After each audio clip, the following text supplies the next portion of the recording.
Many of America's best sitcoms had Norman Lear's hand behind them. In fact, many of our favorite TV characters were created by Norman Lear. Or were they?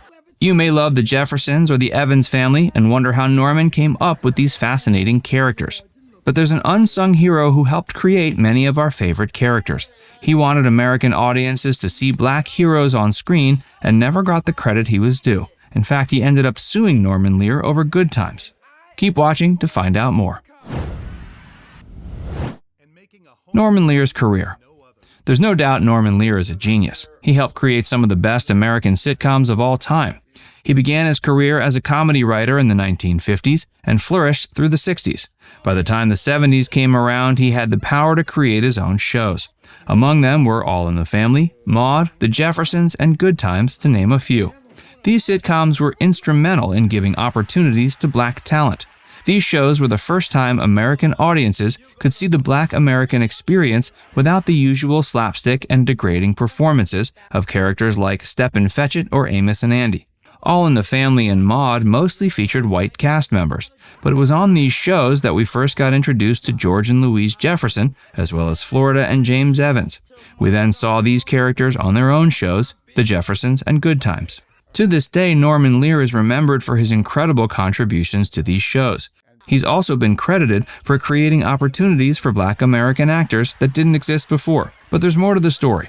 Before we tell you more about why Norman Lear was sued over Good Times, be sure to give this video a like and subscribe to Factsverse if you haven't already. Eric Monte. In the 1960s, a young man named Kenneth Williams dropped out of his Chicago high school, Cooley Vocational High School. He enlisted in the U.S. Army, but didn't last long. He had an insatiable thirst to tell stories and a rebellious spirit, the entire journey taking him 2 years. On the way there, he carried a dream. He wanted to be a writer despite not having formal training. He grew up watching popular American TV shows, particularly westerns. He was also an avid reader. While he loved the characters on TV and in novels, he realized there weren't any black heroes for him to look up to. He decided he was going to create such characters. He adopted the pseudonym Eric Monte and was determined to become a film and TV writer. He managed to land a gig writing one script for Norman Lear's hit sitcom All in the Family. To this day, it's a bit of a mystery which episode he contributed to, as he didn't receive credit for his work. But Eric Monte has claimed he's the creator of George and Louise Jefferson, who first made their debut on All in the Family. These memorable characters were then given their own sitcom, The Jeffersons.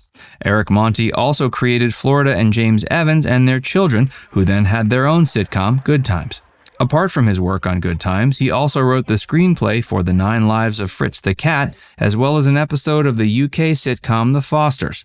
His best work was the screenplay for the 1975 film Cooley High, based on his own school experiences. This film became the basis of the 1970s sitcom What's Happennin'? Bad Times with Good Times.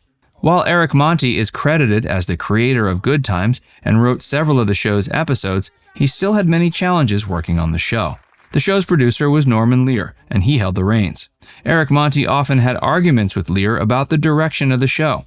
Esther Roll and John Amos, who played Florida and James Evans, would often side with Eric in these battles. The trio didn't like how many of the white writers depicted some of the black characters, particularly Jimmy Walker's character JJ. They felt the characters were stereotypical and presented negative images of black Americans. But Norman wasn't having it. Part of the reason why the character of James Evans was killed off in the show was because John Amos was fired due to his demand to play a dignified character. Eric Monte has unabashedly claimed that Norman Lear is a racist and felt that many episodes of Good Times didn't portray black Americans the way he wanted to show them. Eric Monte was still seen as a talented writer, but just because someone is appreciated doesn't mean they'll get treated with respect. He never received credit for creating the Jeffersons characters or for inspiring the TV show. He also didn't get paid residuals for the characters he created on Good Times. While he was credited for writing Cooley High, which inspired What's Happennin', he once again didn't receive remunerations. He decided to sue Norman Lear. He also sued Bud Yorkin, who produced What's Happennin', accusing them of stealing his ideas and not compensating him. He won a $1 million lawsuit. While this was a victory, it was a short-lived one. Eric Monte was blacklisted after this lawsuit, and he struggled to find regular work as a writer.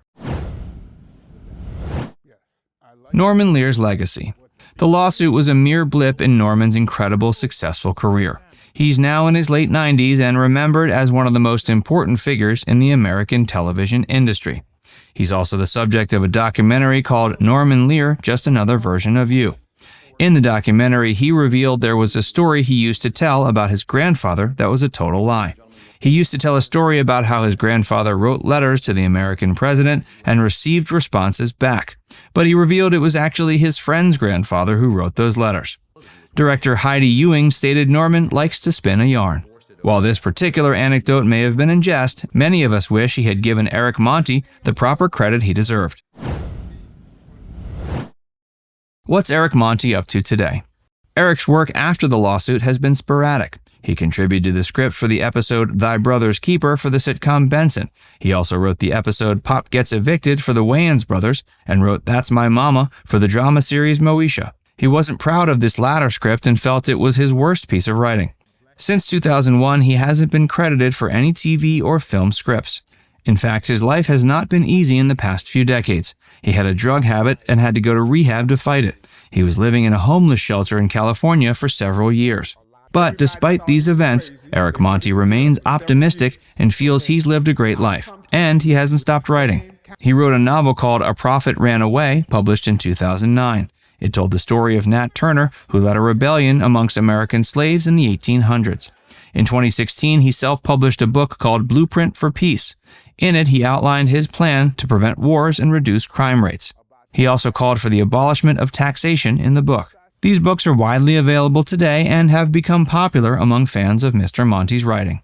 In recent years, he's given more interviews where he reflects on his career and his unfortunate experiences working with Norman Lear. We can hope Eric Monte will garner more attention in the coming years. We also hope we'll see a new TV show or film based on his writing. And if you love certain American 70s sitcoms, then you've probably got Eric Monte to thank.